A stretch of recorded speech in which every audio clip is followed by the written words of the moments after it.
What is up, Sammy and Elevation Nation? How you doing today, Sam? I'm good, Parker. What's up, man? A lot of change this week. L'Shana Tova, and Happy New Year to you and those that celebrate the Jewish New Year. We're coming to you live from, what is it, year 4,000 something, something, something. So a lot of time has passed, but here we are. I think it's 5,000, by the way. Is it 5,000? Jeez. It's a lot of years, man. It's a lot of years. A lot of years. A lot of conversations. If you don't know what we're talking about in the Jewish religion, it is year 5,000, like 750 or something like that. It's a pretty high number. But yeah, Shana Tova. Sam, I know you just had a birthday, so happy birthday. Thank you. Thank you. I'm older. I'm definitely not wiser. And we'll see where this year of 26 takes me. 26 years old, damn. That's kind of crazy. Did you get any good gifts? Yes, I did. I got a lot of nice gifts from a lot of lovely people. Spent some time with those close to me. And luckily for me, I get to spend time with you actually soon, which I'm very much looking forward to. Having you back in your city, man. I'm very excited. It's going to be a great time. I'm going to be able to hop on my bird over to your apartment. Like I'm not able to in New York City. They don't have birds or those scooter things because I think they would be very dangerous here. But very excited to be in DC with friends and you know, just be back where it all started, right? But today we're going to talk about a topic that I think we all go through. It's an important topic given the change in season as we're all feeling it. The weather's starting to cool down. For some people, school is starting. For others, maybe you're going through a change in your life. Sam, I know you just went through a change in your life. You just moved apartments, and I'm sure that's been a very stressful experience. But whether it's a change that is big or small, we all go through it. So I think it's a good topic to talk about today, just how we go through change and how we deal with change. So how's the move been for you? I mean, you moved apartments, not very far. You did with your roommate. You had a bunch of stuff. You're moving to a pretty cool apartment building. Are you sensing frustration? Are you happy? What's going through your head, bud? I am very stressed. Why is that? Break it down for us right now. Let's get a little vulnerable. Come on, let's hear it. You just had your birthday. You're in a new apartment. I don't like change. I don't like not being in a routine. I don't like things not being how they are in my muscle memory. Even today, I spent actually 30 minutes figuring out which side I wanted my second monitor to be on my desk. And I still don't know which one I like. It's these little things that once you get into such a good habit, I'm a creature of habit, and you need to adjust those and change those. I struggle immensely, and I very much go into my shell and try to hide and try to figure it out. And until I figure it out and until I feel comfortable with my routine, where I'm at, what I do, this is semi-joking, but not really. Like even grocery shopping, like I went to Safeway today instead of Trader Joe's. I actually walked up and down the aisles for 10 minutes, had no idea how to shop there. Like, there's too many brands. I got overwhelmed. It's like, geez, it's these little things that you don't think about when you go through even just a simple change, moving in the same city. I'm living with the same guy. Like, everything is good, but there's just some small things that take some adjustment and take some time and take some getting used to. So hopefully we'll get there. If not, I'm in trouble. So we'll see. And sometimes it's like the small things, like you're talking about like a small thing like your monitor, where you're placing it. And I think what's interesting is sometimes those small things can feel a lot bigger than they actually need to be. Like you're talking about 30 minutes going back and forth, where should I put my monitor? When in your head, you're just trying to find something that's comfortable for you. It's really interesting. And I'm sure you'll figure it out. It'll take time. You're going to find your Safeway branded food, your Safeway branded chicken, you know, all that good stuff. I miss orange chicken, man. I'm sorry. I literally just looked up how far of a walk it is to Trader Joe's. I don't know if I can do this. Oh, God. I miss my orange chicken, I must say. Hopefully you're not looking up like new apartment buildings because obviously you're locked in. But I know for a guy like you, routine's really important, and it is for me. But I think what's also really unique about change, Sam, is that you made this change and you expected it to be a good change. You know, we make changes in our lives, and we always anticipate we make those changes, especially if they're voluntary, because they're good changes. But then sometimes when you make that change and you look back, you don't always see the positive side out of it. You start to fall into some of the negatives and the small things like you're talking about, like figuring out where you're putting your monitor, probably figuring out your gym routine in a whole new gym. Like you're thinking through like a small things that you probably didn't necessarily care about when you were making the change or the decision, but now you're feeling it. And it's a challenge at times. It really is.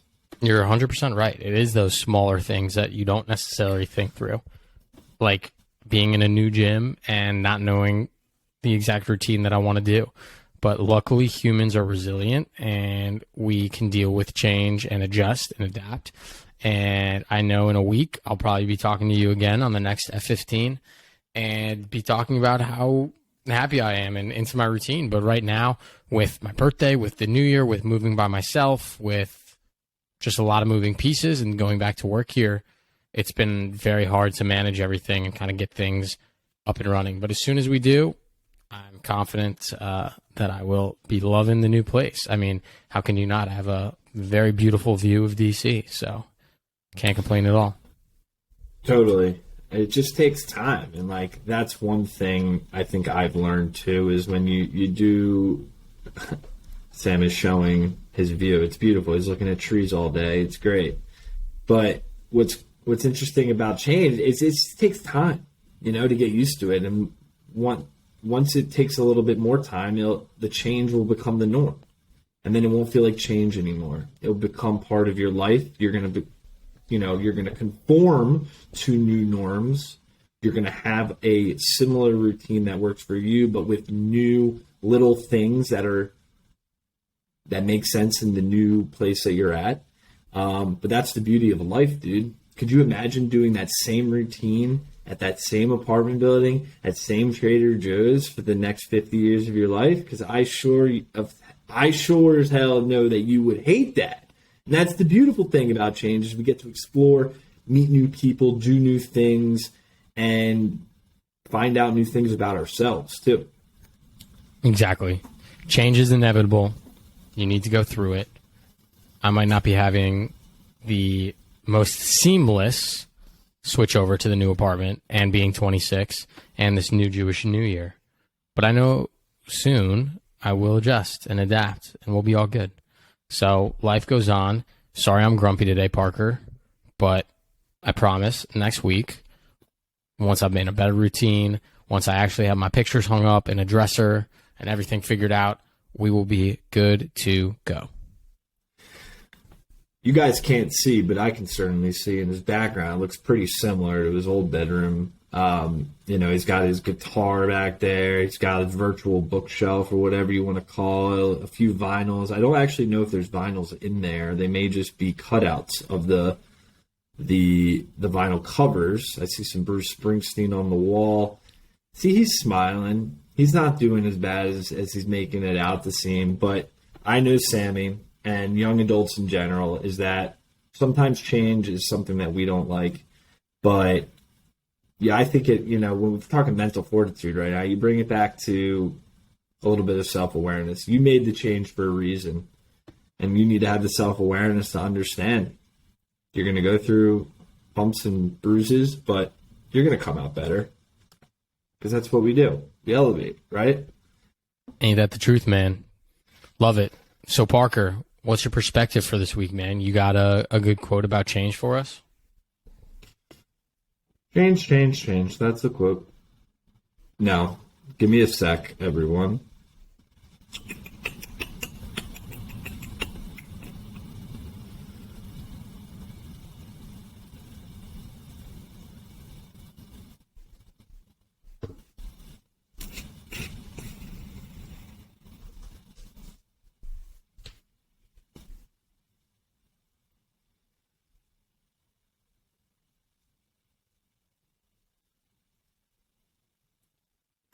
All right, I'm going to switch the topic up. We're not going to be talking about change. I have this little anecdote from here for you here, and it's by an author named Mitch Albom. I know his books. Him. Yeah, you've read his books, right? I believe so. Tuesdays with Maury. You know, beautiful book. I read that a few months ago. Great book. I recommend that to anybody. I mean, talk about a book you could probably finish in a day because you just don't want to put it down. Has a bunch of knowledge and awesome things in there. Sorry, JJ's text me. So this is from Mitch Albom. Is that how you say his last name? I think, is it Albloom? Album. Then yeah, I think you're good. Okay. So try to imagine a life without timekeeping. You probably can't. You know the month, the year, the day of the week. There's a clock on your wall or the dashboard of your car or maybe the clock at the bottom right of your computer. You have a schedule, you have a calendar, a time for dinner, and of course, a time for a movie. Yet, everything around you, all around you, timekeeping is ignored. Birds are not late. A dog does not check its watch. The deer does not fret over passing birthdays. It's the man alone who measures time. The man alone chimes the hour. And because of this, man alone suffers a paralyzing fear that no other creature endures. A fear of time running out. Damn, Mitch. That is deep, insightful, beautiful. Time is the one thing in our lives that is limited, without a doubt. I mean, there's other things that are limited, like my Chipotle burrito, but it's just it goes to show that we have this. People have this idea of time. We've created it. Nothing else in the world created it besides humans, and everything else around us just goes and lives and does as they do. Just interesting. So with that, with mental fortitude and Fortitude in 15 and Elevation Nation, take that time, day by day, go out, do what makes you happy, go out and make changes in your life, go outside your comfort zone, push when things are fearful, push when things are great, because at the end of the day, time is always running out, but it's always a good time to elevate. And with that, Elevation Nation, until next week, peace. What a beautiful line.